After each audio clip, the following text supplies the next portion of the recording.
Non, le Bitcoin n'est pas anonyme. Tu y croyais? Raté. Et tu penses probablement que c'est Satoshi Nakamoto qui a eu l'idée du Bitcoin? Eh bah c'est encore faux. Et si je te disais qu'il y a encore plein de trucs que tu crois vrais sur les crypto-monnaies, et pourtant qui sont totalement faux quand on fait un minimum de recherche. Aujourd'hui, deuxième épisode de la série Les 5 mythes, et dans cette vidéo, je vais détruire 5 idées reçues autour des crypto-monnaies qui sont totalement fausses. Cette vidéo est en partenariat avec Binance, mais je t'en parlerai un peu plus tard dans la vidéo. Yo, si tu viens de découvrir ma chaîne, moi c'est Enisei. Je fais de la vulgarisation autour de la tech pour t'aider à mieux comprendre cet univers. Je fais aussi quelques tutoriels informatiques, des reviews, je donne quelques conseils, bref, je te laisse découvrir tout ça par toi-même.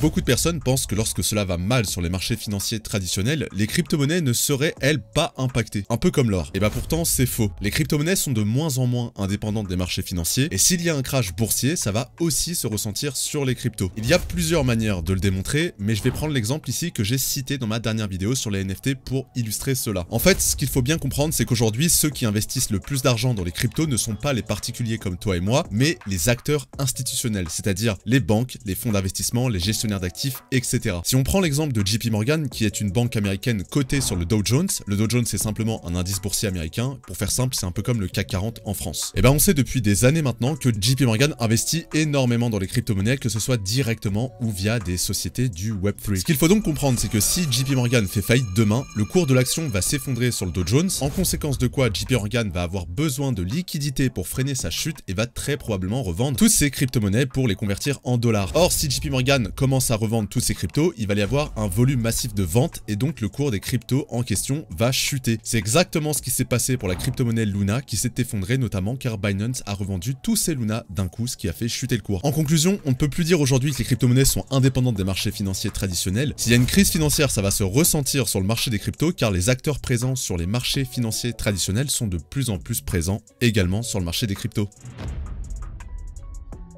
Sur le papier, le Bitcoin est censé être anonyme. En effet, n'importe qui peut miner du Bitcoin sans fournir son adresse physique, son adresse IP ou toute autre information personnelle. Donc oui, il y a de l'anonymat quand on mine. Cependant, il y a un hic. Comme je l'ai déjà expliqué dans ma vidéo sur la blockchain de Bitcoin répertorie toutes les transactions, et ce depuis la toute première effectuée. Ce qui apparaît donc dans la blockchain, ce n'est pas ton nom, mais l'adresse publique de ton wallet, donc une succession de caractères. Et là, tu te dis, ok, mais comment une suite de chiffres peut permettre d'identifier la personne qui est derrière les transactions? Et bah c'est tout simple. Déjà il suffit de savoir que les cryptos n'apparaissent pas par magie dans un wallet. Elles y apparaissent tout simplement parce qu'on les achète via un exchange comme Binance ou Coinbase. Or, en vertu de la réglementation, tous les exchanges présents dans l'Union Européenne ont l'obligation d'identifier leurs clients en leur faisant remplir ce qu'on appelle un KYC lors de leur inscription. C'est pour ça que si tu t'inscris sur Binance ou sur toute autre plateforme de crypto-monnaie, tu dois fournir un certain nombre d'informations et notamment une copie de ta carte d'identité, etc. De ce fait, les autorités peuvent, en analysant la blockchain, remonter toutes les transactions et donc te retrouver.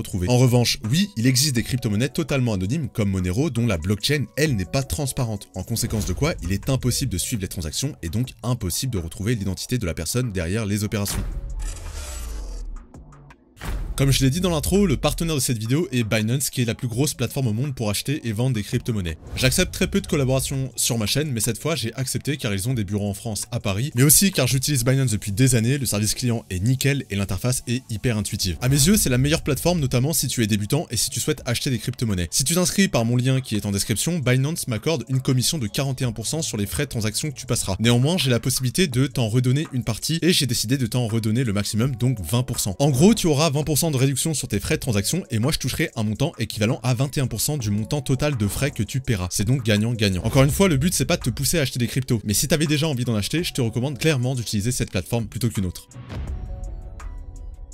Alors ici, le titre est un brin provocateur. Ce que je veux dire, c'est que dans l'esprit de beaucoup de personnes, Satoshi Nakamoto est un génie inconnu qui du jour au lendemain a créé le Bitcoin, sauf que ça ne s'est pas passé comme ça. En réalité, la création de Bitcoin a été rendue possible par deux projets précédents. Le premier, c'est le projet B-Money créé par Wei Dai en 1999, et le deuxième, c'est le projet BitGold créé par Nick Szabo en 2005. Concernant B-Money, l'idée était tout simplement de créer un système de paiement décentralisé et donc ne plus avoir recours aux banques. C'est donc l'ancêtre de la blockchain. Wei Dai a donc imaginé un système dans lequel une architecture informatique unique permettrait les paiements entre deux personnes sans intermédiaire. Dans ce projet, cette décentralisation était supposée se faire avec des serveurs qui viendraient récupérer un dépôt de garantie de la part de personne qui est censée payer, de sorte que si elle ne paie pas, la personne qui devait recevoir le paiement recevra le dépôt de garantie. C'était une bonne idée sur le papier, mais la technologie de l'époque ne permettait pas de concrétiser cela. C'est alors que quelques années plus tard, Nick Szabo reprend l'idée de Bimoney et propose d'abandonner cette idée du dépôt de garantie au profit d'un nombre de serveurs limité qui auraient alors une adresse publique et qui seraient reconnus comme des serveurs de confiance pour valider les transactions de manière automatique. Néanmoins, deux problèmes se posaient. Premièrement, il y a énormément de transactions. Donc comment s'assurer que les serveurs auront la capacité d'exécuter toutes les transactions? Et deuxièmement, qui a le contrôle sur ces serveurs? C'est alors que Satoshi Nakamoto apporte des réponses avec Bitcoin. Il propose alors de mettre en place une organisation décentralisée nommée blockchain qui se baserait sur des chaînes de transactions dont la validation serait permise par des personnes qui mettraient la puissance de calcul de leur PC à disposition. Et ces personnes nommées mineurs seraient alors rémunérées en prouvant qu'ils ont effectivement réalisé le travail, ce qui assure leur propre contrôle. Donc le but ici n'est pas d'amoindrir le travail gigantesque de Nakamoto, mais simplement apporter un peu plus de lumière sur Bimoney et BitGold, trop souvent oubliés et sans qui Bitcoin n'existerait pas aujourd'hui.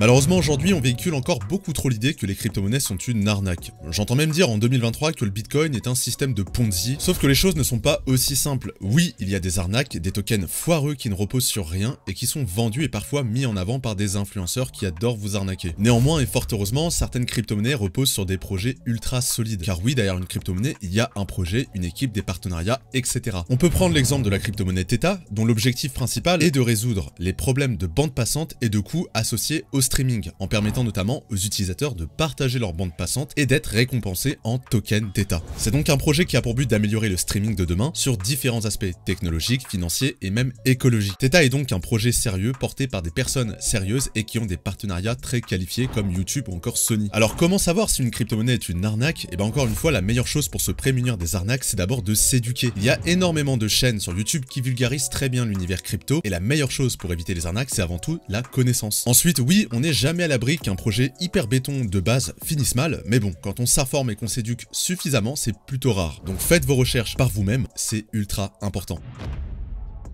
Je veux bien qu'on soit très optimiste par rapport aux cryptos, mais non, elles ne vont pas remplacer les autres moyens de paiement. Alors il ne faut jamais dire jamais, qui sait, dans 500 ans, peut-être qu'on n'utilisera que des cryptos. Mais en tout cas, pour les dizaines d'années à venir, il est certain que non, et ce pour plusieurs raisons. Et je vais en citer ici que 3. Premièrement, les crypto-monnaies sont très répandues aujourd'hui, mais pour qu'une monnaie s'impose, il faut qu'elle gagne la confiance des populations. Or, bien que les cryptos soient de plus en plus populaires, elles ont encore mauvaise réputation car elles sont souvent vues comme une arnaque, un moyen de fraude, le fait qu'elles soient trop volatiles, ou alors certains ne comprennent tout simplement pas à quoi elles servent. Bref, il y a énormément de critiques qui subsistent sur les cryptos qui font que pour le moment, la confiance est loin d'être acquise. Deuxièmement, il y a la réglementation, puisque les gouvernements et les régulateurs ont parfaitement conscience de l'émergence des cryptos et notamment le fait qu'on s'y intéresse de plus en plus. Ils en ont tellement conscience qu'ils essaient même de transformer l'euro en crypto-monnaie et j'en ai fait une vidéo. Quoi qu'il en soit, ce sont les politiques qui détiennent le pouvoir et on voit que la réglementation autour des crypto-monnaies est de plus en plus stricte avec le temps. Je pense qu'on va aller vers de plus en plus de régulation pour au contraire protéger les moyens de paiement existants qui sont la base des systèmes économiques actuels. Et enfin, on va avoir la concurrence des autres moyens de paiement, puisque les autres moyens de paiement tels que la carte de crédit, les paiements mobiles ou encore les virements bancaires continuent d'évoluer et de s'améliorer. Aujourd'hui, avec le virement instantané, on peut transférer de l'argent en moins de 10 secondes. Et il est vrai que la majorité de la population aujourd'hui est plus demandeuse de moyens de paiement existants plus performants que de nouveaux moyens de paiement. On arrive donc à la fin de cette vidéo, j'espère qu'elle t'a été utile, qu'elle t'a permis de comprendre un peu mieux l'univers des cryptos et surtout de débunker certains mythes. Si c'est le cas, n'hésite pas à me le faire savoir, un petit pouce vers le haut, un petit commentaire, ça fait ultra plaisir, ça aide pour le référencement. Et sur ce, nous on se dit à très bientôt pour une prochaine vidéo.